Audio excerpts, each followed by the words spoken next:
something like a jerkbait or a crankbait were very, very key things for us again this year. And the reason I think that happens is because it allows us to cover a lot of water and get bites from fish that may or may not be feeding well. And that's really the biggest key to it. I think that, oh, look at this thing.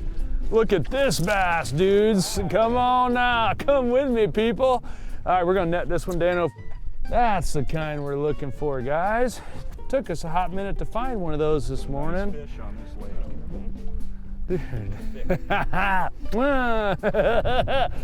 I also want to point out that I'm about, what, 5 fish in the last 8 casts on that jerkbait. Pike, walleye, and largemouth bass just right here without even moving the boat. Reaction bite fishing is all about as many casts as we can make from as many different angles as we can make, paying close attention to how those angles relate to whatever structure it is that we're fishing. It doesn't matter if we were fishing for walleyes in Minnesota, or we were fishing for bass in Colorado, or we were fishing for bass somewhere else back east. The reaction bite was one of the most consistent things for us for the whole year. All right, there's another one. The reaction bite continues, guys. And if you can see this transition, the camera will look at that transition right there. Actually, I'm gonna pull the boat out off the bank. It's a decent fish for this lake. I think we're gonna pull out here a little bit, and then we'll drop the poles right there. And then we'll get him. Now, again, for this pond, this is a good sized fish. There's not a tremendous number of big ones in here.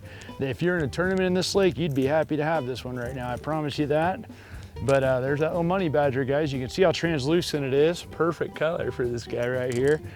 But the fish like this are healthy. You can see their big old bellies on them. They're coming in right now. And so we'll get them put back quick. But the deal with the reaction bite, if you look right here, guys, I'm just running around hitting high percentage spots. So you see that goes from sand to rock right here. I just ran that badger across this point right here, and it got bit. And so the beauty of fishing reaction baits is they're fast. So I can cover a lot of water in a hurry.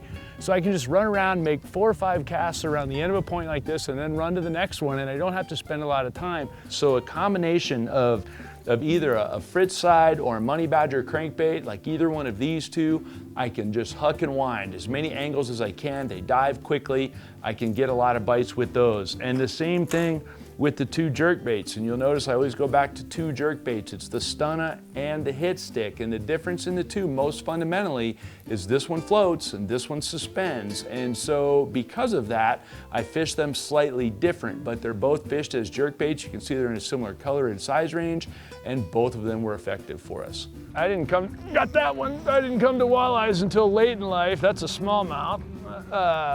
Oh dude, this is a good pond.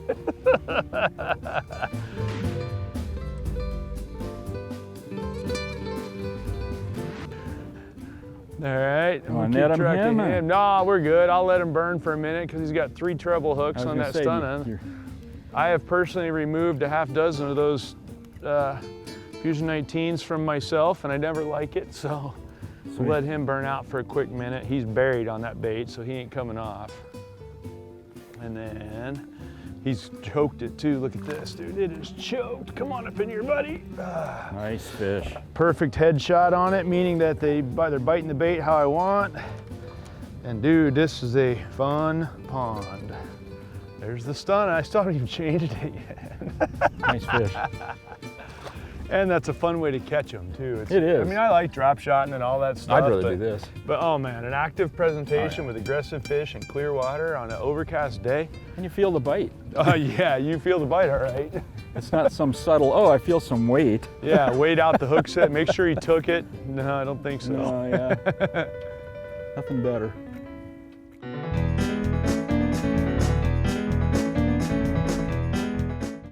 The biggest key, I think, to take away from the reaction bite fishing was at Horsetooth, in the footage you see there, we were throwing right across the angles of the structure. Do we bisect the structure? At what angle do we work with our jerkbait or our crankbait, or what angle to the rock pile that we're around, or whatever is critical to that. The speed that we wind it's a big deal, and what bait we choose is a big deal, but what's really more critical is the angle in which you're working around the cover. All right guys, so as you can see, I'm approaching a big secondary point right here. The wind's drifting us to it quicker actually than I'd like. But the whole key with the reaction bait like this is I'm gonna make angle this way, and that way. Got him. Oh, no, I hung that one. I slacked it out there for a minute, almost hung it. But again, if you slack it, you're good. My point being is I wanna throw parallel down this side of the point, and then I wanna throw across the point this way, and then I'll get square with it from there and throw down parallel the other way. But I'm basically mixing up my casts around every point or rock pile or whatever. I'm really focusing on angles, whether I'm throwing the hit stick, the stunner, or the money badger. It's all about the angles that I'm working it around some of these points. And you can see the distinct watercolor change with the polarizer and the camera there. There's a hard drop off on the other side of that. So fish sitting below that drop off won't even really see my bait unless I get square with it and throw sideways that way, or throw straight that way with it, which I'll do next. But it doesn't matter if I'm fishing this point or rock pile or any other point on the lake. When I'm throwing a reaction bite, a jerk bait, a crankbait, a lipless crankbait, a spinner bait, anything like that, I'm gonna work it around these points just with various angles all tangent to the tip of the point. And the whole thing with a reaction bite bait is, you know, you just got to make a lot of casts with it. And you make enough casts, you'll contact enough fish. The beauty of it is it's quick. Got that one. And so that's why we keep mixing our angles up until we get them figured out, right? And again, I'm not here today trying to show you how to catch the biggest fish you've ever caught. I'm trying to show you how to catch them every time you go out. And some of them will be big and some of them will be little when you're throwing reaction bite, but it may not show up on camera, but as far as fish go, I mean, I'm catching a lot of fish, numbers-wise of fish, and that's what reaction bites are all about. Back in Minnesota for the walleyes, the key there for the reaction bite was working parallel with the edges as opposed to crossing the weed edges. So we know there's an edge right here, working that bait parallel with that edge is how we caught the majority of those fish. Some of those we caught by working over the top as well, but again, the jerkbait and the angles is really, really important, and then mixing up the retrieves as we always do. Got that one. Holy crap, that's a ballistic one there. Holy. He kind of blasted you. Jeez, I just finished saying they're gonna go ballistic if the sun comes out. You guys can see the sun. Look at this walleye, dude. He just absolutely smashed that thing like it owed him money. I'm just gonna bring him up in the boat.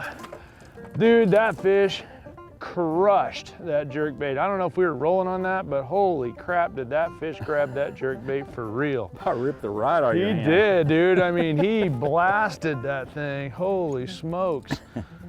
That's about as aggressive a jerkbait bite as you're gonna get in fresh water. The single biggest thing with the reaction bite fishing in general is you just have to make a lot of casts. And a lot of times we make it look really easy here on Fishbowl Thinker because we pull up and we wing a cast out there and we get bit right away. But that's a lot of the times the way it will go if you go reaction bite fishing, because each cast has a tremendous amount of drawing power. This jerkbait running through the water column's big, it's erratic, it's got a lot of drawing power. So if you're in any sort of a clearish water situation, which we were in every instance this year, that drawing power will expand your strike zone a whole bunch, so I don't have to hit the fish in the nose with it. And that's a key thing. That's why you gotta make a lot of casts at a lot of angles and give them an opportunity to come to your bait. Okay, so we're gonna keep working that retrieve, see if we can get one more bite. If we can get one more, like that. Yeah. That's what I call one more bite. All right, Dana, I think I'm not sure if I'm over you or under you, but we're very close. Okay, I'm out. All right. You're good. Now set my bait over here on the way. The boat's spot locked. And look, Dano, it's a walleye. It's a walleye. I'll get him right here. Yeah, nice fish. That's a real nice fish. Come on, buddy, come on. Welcome to my boat there, fishy. All right.